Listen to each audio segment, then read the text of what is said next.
Biasanya pada saat membeli motor, banyak sekali kalian yang bingung. Motor apa ya? Apa motor ini atau motor itu ya? Nah, tapi agar tidak bingung lagi, ada 5 hal yang harus dipahami sebelum membeli motor. Penasaran? Selanjutnya di Real Vlog.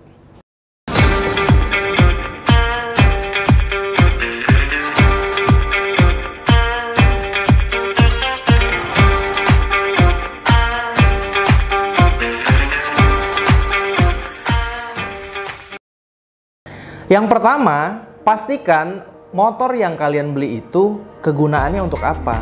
Kebutuhannya untuk apa? Apakah motornya dipakai untuk hobi ataukah dipakai harian? Kalau misalnya hobi, digunakannya untuk keperluan apa? Jangan sampai misalnya sukanya kebut-kebutan, sukanya tentang ngetrek di jalan, cornering, tapi yang dibeli adalah motor touring. Sebaliknya juga begitu.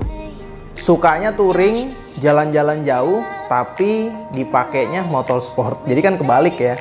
Nah, jadi itu harus dipahami dulu kebutuhannya motor yang dibeli ini untuk apa. Dipakai untuk perjalanan jauh kah? Ataukah dipakai city ride? Atau dipakai untuk balapan atau touring? Jadi dari situ harus benar-benar dipahami.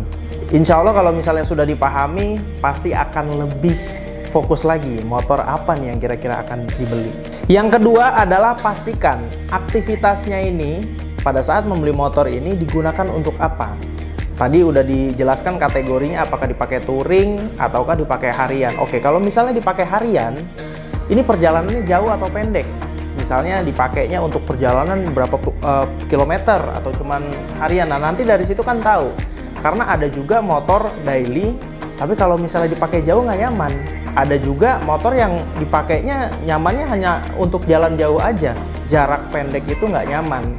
Apalagi dengan kondisi Jakarta yang biasanya macet. Apalagi yang dibeli sama kalian ini adalah motor gede yang notabene-nya adalah motor yang panas dengan jalan yang bermacet-macetan. Jadi harus dipahami dulu nih aktivitasnya kalian gimana, dipakai untuk perjalanannya, kira-kira jalanannya macet atau enggak, ataukah lewat jalanan yang sempit atau enggak. Nah, nanti kategori motor yang kalian pilih bisa lebih paham lagi.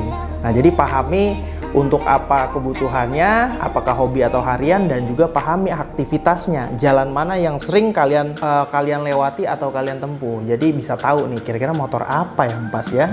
Nah, lanjut yang ketiga adalah biasanya ketika misalnya membeli motor, kalian kadang nggak memikirkan bagaimana cara maintenance motornya, bagaimana cara servisnya. Kebanyakan hanya bisa membeli unitnya aja, tapi untuk biaya servisnya itu nggak dipikirin. Akhirnya yang terjadi pas waktunya ada kendala harus servis atau ban botak atau harus ganti oli, kalian hanya bisa garuk-garuk kepala karena memang harganya luar biasa. Jadi pastikan ketika membeli motor itu unitnya sudah siap. Ketika akan nanti diservis, kalian harus hitung dulu biaya servisnya, maintenance-nya. Apakah biayanya itu sesuai dengan keuangan kalian atau kemampuan kalian. Jangan sampai membeli unit tapi keuangan untuk maintenance-nya tuh empot-empotan untuk bayarnya.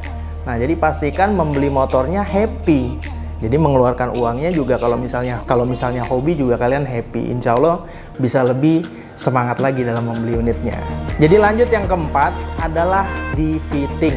Nah, apabila kalian sudah tahu nih gunanya hobinya untuk hobi atau harian, aktivitasnya begini, oh budgetnya sekian-sekian untuk servis, berarti kalian sudah prepare, udah siap. Yang selanjutnya adalah di fitting dulu. Nah, kalian kan tahu ya, badan kalian ini nih kategorinya termasuk bagaimana nih, apakah gemuk, ataukah kurus, ataukah tingginya pas-pasan, atau tinggi banget, atau bagaimana. Nah, jadi pastikan motor yang kalian pilih itu sesuai dengan apa yang kalian butuhkan dulu nih. Sehingga ketika kalian membeli, kalian pakai itu nyaman. Jangan sampai membeli sesuatu motornya tuh gede banget, kitanya kecil gitu. Akhirnya kan kita nggak bisa nikmatin motornya. Jadi pastikan dilihat dulu, kita ini badannya itu seperti apa. Dan ketika naik motornya itu kita coba dulu untuk test ride-nya dan nyaman nggak dipakainya. Jangan sampai kita sudah mengeluarkan budget, apalagi buat kalian pecinta otomotif motor gede ya, yang harus ngeluarin puluhan sampai ratusan juta kalian beli, tapi kalian tidak bisa menikmati. Otomatis baru sebentar dipakai, kalian harus jual tuh motor. Apalagi kan otomotif harganya kadang suka turun ya. Kan sayang banget, uang puluhan juta, ratusan juta kalian sudah beli, tapi tidak sesuai ekspektasi. Alhasil kalian harus membuang uang kalian lagi. Jadi menurut saya itu sayang banget. Jadi pastikan motor yang kalian beli ini di fitting dulu sesuai dengan kategori kalian. Lanjut, yang poin terakhir adalah yang nomor 5. Setelah semuanya sudah dicek nih, hobi dipakai untuk apa dan lain-lain sampai tahap tadi, yang terakhir adalah pastikan kalian jangan tergiur sama harga murah dalam membeli motor. Nah, ini banyak yang kejebak sekali nih. Membeli harga motornya murah. Ternyata ya namanya ada harga dan ada kualitas ya pastinya ya. Akhirnya tiba-tiba motornya bekas crash. Tiba-tiba motornya ini mesinnya udah dol atau olinya wah ada masalahnya tiba-tiba. Jadi pikirkan dulu, jangan murahnya dulu, tapi harus disesuaikan dengan kualitas. Ingatlah bahwa ada harga, ada kualitas, itu sudah pasti. Jangan tergiur harga murah, tapi ketika kalian komplain, orang penjualnya itu udah kabur, udah hilang, nggak tahu kemana. Alhasil yang rugi siapa? Pasti kalian juga. Jadi pastikan ketika ingin membeli motor di tempat yang sudah rekomendasinya baik. Dan insya Allah kalian juga kalau ada apa-apa kan juga enak. Apalagi yang dibeli ini adalah terkadang adalah motor second.